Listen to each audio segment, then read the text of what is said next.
I like to say often that, I don't like to say it, but I have to say it, that the maternal health crisis in the US is a maternal health crisis for all women of all backgrounds, of all races.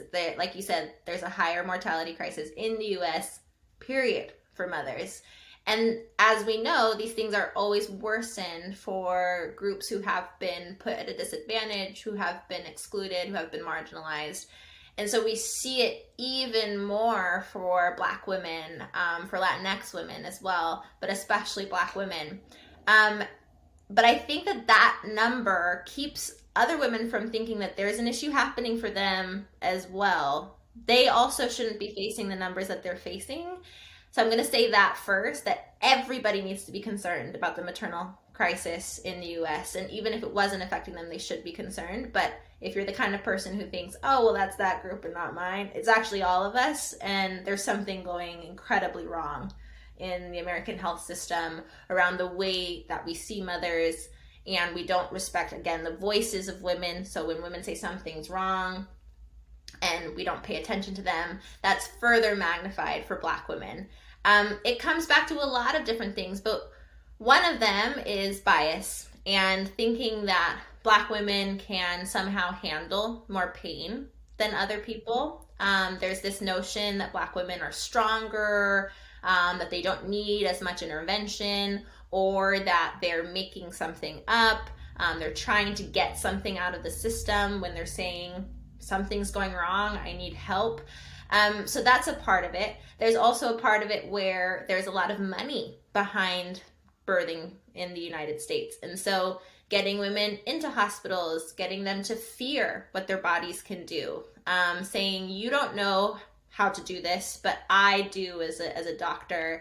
And quite often this actually comes back to white male doctors specifically, the first to perfect a lot of these interventions. And when they are necessary, 100%, I'm grateful that they are there. But unfortunately, if we go back and look at births in the United States, there are so many unnecessary interventions, whether that's inductions taking place, whether that's an epidural or a C-section that didn't necessarily need to happen. And a lot of women just were feeling afraid of the pain, afraid of what might happen. And that also is a strategy because C-sections cost more money, epidurals cost more money, Pitocin costs more money. So we can't think of it as it being separate of that. It's again part of a larger strategy to tell a woman, you don't know what you're doing, your body doesn't know what it's doing, and historically, I, a white male, can tell you better about birth, something that I'm never going to be able to do. I can tell you how to do this better. That's all part of removing that power from that woman and saying, give it to me. I know what to do. You do not.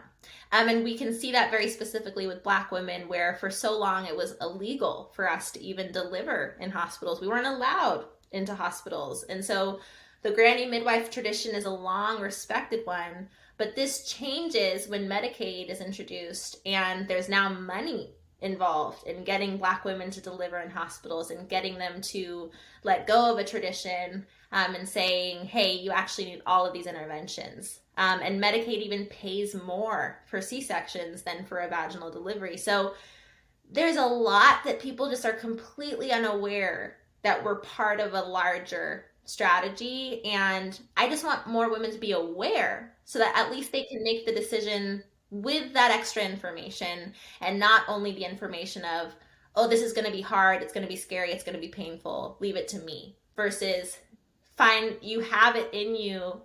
Your body 90% of the time does know what it's doing.